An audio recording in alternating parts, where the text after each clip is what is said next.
بسم الله الصلاة والسلام على رسول الله وعلى آله وصحبه ومن والاه. واي شيخ جمال أحمد قلوبي واي ساهمون نبرت تاتو كوين الفاتح اللي شيخ جمال جتشون قبينيا أمتا قبينيا حواسا مسلماتي wanni isaan himanis guddaadha. Sheekotii hedduu garree sheekotii hedduu bira qaraanilleedha.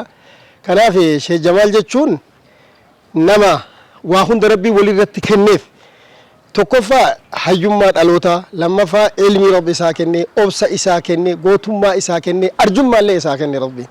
Nama waa hunda rabbii walitti qabee fi nama hedduu hogguu garru yoo ilmii qabaate arjummaa dhaba, yoo ilmi qabaate gootummaa dhaba, yoo ilmi qabaate hayyummaa dhaba.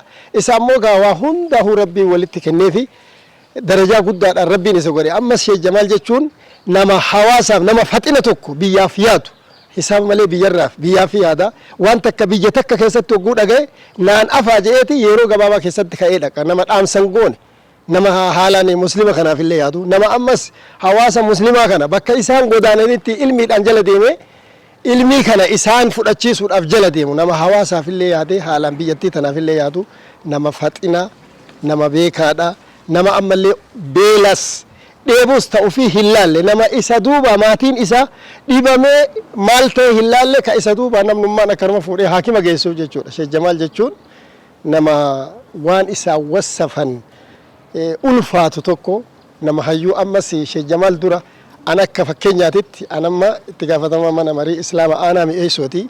Jireenyi kiyya Asaboo keessa amas 30 ol diin kana sossoosu keessa turre. Ammoo waan amas 30 kana keessatti inni ammoo amas 5 keessatti tokkummaa namaatis uume, nama kanas wal jaalachiise, islaamaa fi kaan hin jedhu hunda isaa tokko godhee nama deemuun jechuudha Sheekh Jamaal jechuun. Bismillah, alhamdulillah rabbil alamin, salawatullah wa salamullahi ala man arsala rahmatan lil alamin, nabiyyina Muhammad sallallahu alaihi wasallam. Assalamu alaikum wa rahmatullahi wa barakatuhu. Obboleeyyan keenya kan viidiyoo kana daawwachaa jirtan inshaallah sheeyni keenya Sheekh Jamaal Siiraa jechuun nama caalima rabbiin alhamdulillah ummata muslimaatii kanne sheeyni waa'ee isaa gizeen dubbadhugaa silaa namni akka kiyyaa kunillee waa dubbachuun hin malle nama caalima guddaa, nama ilmii ummata barsiisuudhaaf halkanii guyyaa aanaa meesoo keessatti halkanii guyyaa lafa jiru. Sheeyni aanaa meesoo wanni adda isa godhu rakkoo sadii qabdi. Tokkoffaa irratti aanaa meesoo rakkoo nageenyaatiin aanaa beekamaadha. Daangaa Oromiyaa irraa gara Somaalitti aanti. Tokkoffaa rakkoo nageenyaa qabdi. Inni biraa rakkoo dheebessaa qabdi, gammoojjiidha. Inni sadaffaadha aanaa meesoo rakkoo wallaalummaa qabdi. Akkaan guddoon rakkoo wallaalummaati. Duuba sheeyni rakkoo nageenyaatiif sheekha halkanii guyyaa qarxaasa 170 ummata muslimaa kan daangarra taa'ee xiyyitii qabatee qawwee keessaa nama irraa fuudhe irraa sheeyni. Inni biraa ammoo wallaala aanaa kana keessa jiru. Aanaan kun aanaa tokkummaa hin qabne facaa hate, ulamaan isaa facaa, hayyoonni isaa facaa, xiqqaa guddaan isaanii facaa ture. Aanaa wallaalummaadhaan bakka ga'e. Aanaa kana keessa duuba halkanii guyyaa sheeyni kophee lama qaba. Inni takka tagizee lafa goggoyduudhaa ittiin deemu gammoojjii asii dirbaa janii araddaan teenya aanaan keenya araddaa 30 takka qaba. Asii dirbaa gizee deebu kophee takkaan deema. Lammaffaa yoo roobni haroo butee ammoo kophee lammaffaa san kaayyatee sheekha dhufuudha. Kiiloomeetira 10 wayii ol miilaan deemanii daawwaa godhaa turan.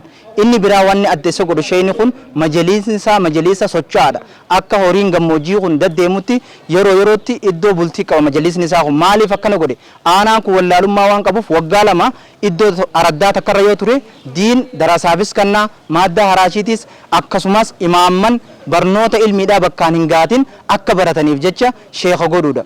Sheeyni kun gaa waa'ee isaatirraa yoon dubbadhe wallaahi fixuun danda'u. عالم خنا ربي نخنة الحمد لله رب العالمين ربي ندوبا شيخ خنا عمري سانين وفاديريسو نما الرابو أبو فتو ربي نواجدو خنومان سننجا وبالله التوفيق. السلام عليكم ورحمة الله وبركاته.